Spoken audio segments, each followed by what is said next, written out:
идея была в том, чтобы собрать как можно больше первоисточников, историков, географов, путешественников, тех, кто что-либо сообщал о Крыме.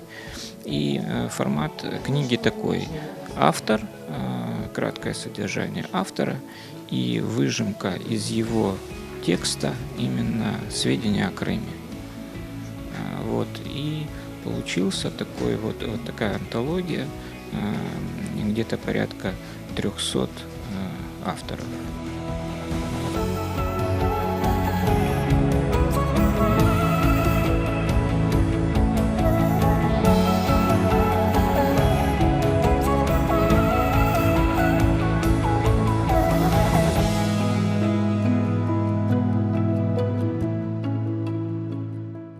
«50 лет мы же отсутствовали в Крыму, 20 лет сложное возвращение в Крым.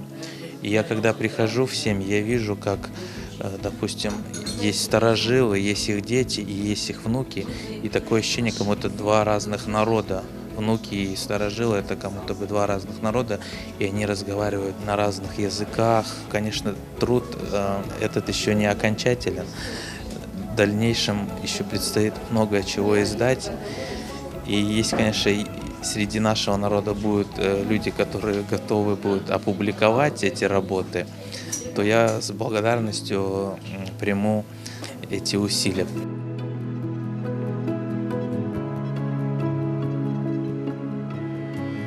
Еще одна задача, которую мы решали, это максимально сохранить то, что собрано, то, что нам передали старожилы. Потому что как раз именно как база, как источниковая база. Мы даже книгу, когда издавали, мы отдавали на корректировку для русского языка отдельно, для крымско-татарского отдельно. И задача у филолога по крымско-татарскому языку стояла не убирать, не исправлять диалектные произношения, потому что именно в этом прелесть того, что каждый человек в своей деревне там один и тот же предмет называет другим словом каким-то или по-другому немного произносит. И вот это диалектное произношение мы тоже сохраняли в этой книге.